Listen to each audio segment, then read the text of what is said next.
안녕하세요. 반려동물의 상식을 쉽고 간단하게 알려드리는 우리 동네 외과 수의사 김현조입니다. 오늘은 신경외과 수술 후에 보호자분들께서 많이 궁금해하시고 신경 쓰셔야 되고 관리해야 되는 방법에 대해서 몇 가지 알려드리려고 합니다. 실제 보호자분들께서 많이들 질문을 하십니다. 디스크 수술을 진행을 했는데 바로 왜 걷지 못하냐 질문을 하시는 경우도 많은데요. 수술 직후에 바로 걷지 못해도 괜찮습니다. 척수라고 하는 부분은 사실 매우 예민하고 섬세한 조직이기 때문에 압박을 제거를 했다고 해서 증상이 바로 없어지고 정상 기능이 회복하는 것은 아닙니다. 환자에 따라서 수일이 걸릴 수도 있고 아니면 수주가 걸릴 수도 있고요. 아니면 수개월이 걸릴 수도 있습니다. 그러면서 점차 회복하는 과정을 거치는 것이고, 그래서 수술 직후에 보행 여부만으로 수술 결과를 판단하는 것은 바람직하지 않습니다. 두 번째는 수술하고 나서 어떻게 관리를 해야 되는지 물어보시는데, 우선 절대 안정이 중요합니다. 어떤 수술이든 마찬가지지만 특히 신경외과 수술, 즉 디스크 수술의 경우에는 아이들이 많이 움직이지 않고 점프를 하지 않고 계단 오르고 내리는 거, 그리고 미끄러운 바닥 생활, 그런 것들이 정말 제한이 돼야 되고요. 가장 중요한 거는 사람과 달리 우리 강아지들은 직립보행이 아니라 사지보행이기 때문에 허리가 점프를 뛰면서 이 상하로 움직이는 행위를 통해서 충격을 받는 압박보다는 허리가 양옆으로 좌우로 꺾이거나 비틀어지는 거에 대한 주의를 해야 됩니다. 그래서 그 부분이 사람과는 약간 좀 다르지만 디스크 탈출 혹은 돌출을 가장 많이 유발할 수 있는 행위라고 보실 수 있어요. 그래서 흔히 공놀이를 할 때 공을 주워오고 방향을 전환하면서 보호자분들 곁으로 다시 공을 가지고 오지 않습니까? 그것도 그렇고 터그놀이 같은 경우에도 공을 물고 혹은 장난감을 물고 고개를 이렇게 양옆으로 흔드는 행위도 디스크에 매우 취약하다고 볼 수 있기 때문에 이러한 과도한 움직임은 회복 중인 척수와 수술 부위에 부담을 줄 수 있습니다. 그리고 세 번째는요, 배뇨 상태를 반드시 확인하셔야 됩니다. 신경외과 환자들은 일시적으로 배뇨 기능이 떨어질 수 있습니다. 그래서 보통 디스크 수술하고 나면 입원을 해서 배뇨 체크를 하고, 그리고 필요에 따라서는 요도 카테터를 잡는 경우와 압박 배뇨를 하는 경우도 있는데, 이와 같이 배뇨 기능이 떨어질 수 있기 때문에 퇴원하고 나서도 우리 아이가 소변을 잘 보는지 혹은 소변이 자연적으로 흘러내리진 않는지 이런 부분들을 체크해 주시는 게 중요하다고 보실 수 있겠습니다. 다음과 같은 경우에는 병원에 즉시 오셔야 됩니다. 소변을 전혀 못 보는 경우, 혹은 배가 좀 단단하게 빵빵하게 부풀어 오른 경우, 이거는 방광이 팽창되어 있다는 뜻이니까요. 그리고 혈뇨를 보는 경우, 소변을 못 보다가 결국에는 방광염까지 와서 혈뇨를 보는 경우가 있습니다.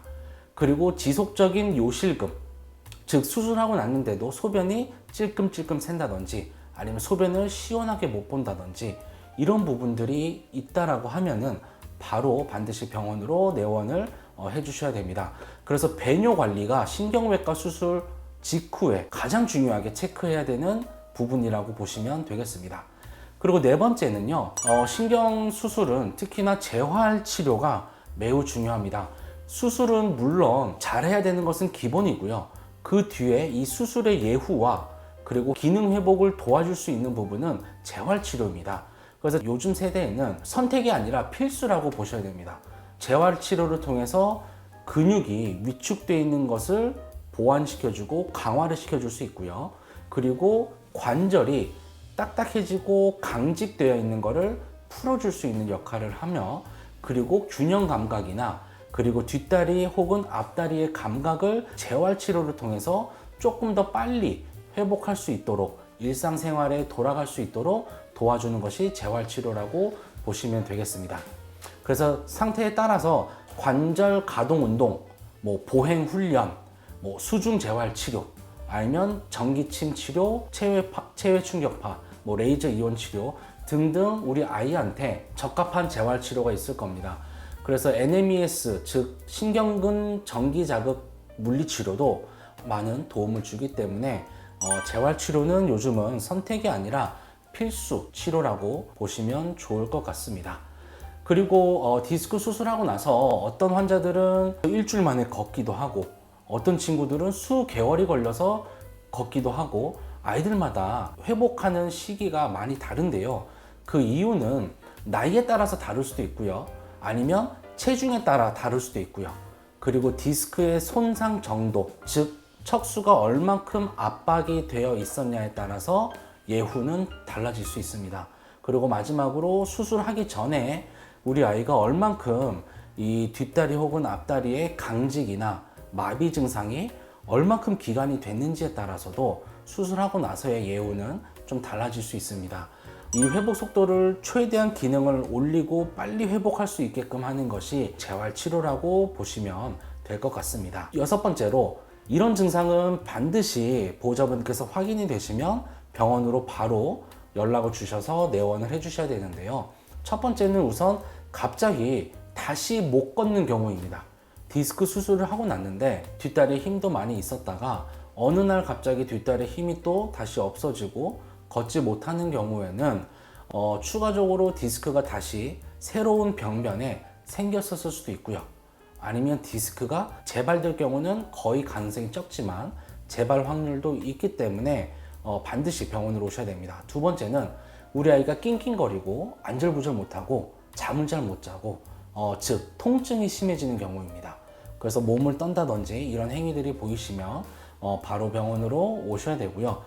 수술 부위가 혹시라도 붓거나 진물이 나는 경우인데 사실 허리 디스크나 목 디스크 수술하고 나서 이런 부분들은 거의 없지만 그래도 혹시라도 수술 부위에 문제가 있으면 당연히 병원으로 오시는 게 좋습니다.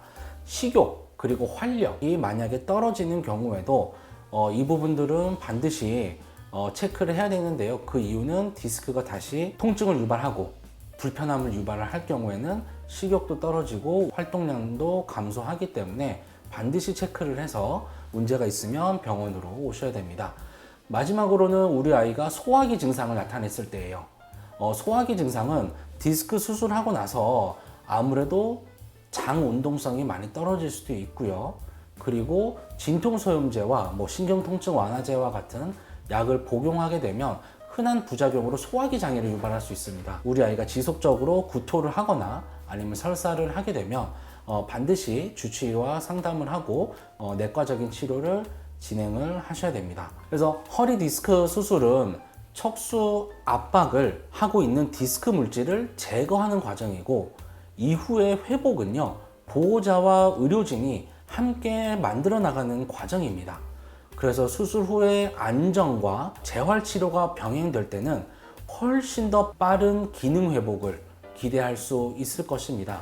그래서 우리들 외과동물 의료센터는 신경외과 담당팀과 정형외과 담당팀이 따로 운영이 되고 있기 때문에 우리 아이들의 수술 이후의 회복 과정, 즉 재활 담당팀도 저희가 갖추고 있어서 수술 회복 과정까지 함께 직접 주치의가 관리를 하고 있고 환자의 건강한 일상 복귀를 최대한 빠르게 당기기 위해서 최선을 다하고 노력하고 있습니다. 여기까지 외과 전문 동물병원에서 알려드리는 신경외과 수술 후 관리 방법 및 주의사항이었습니다. 도움이 되셨다면 좋아요와 구독을 부탁드립니다. 감사합니다.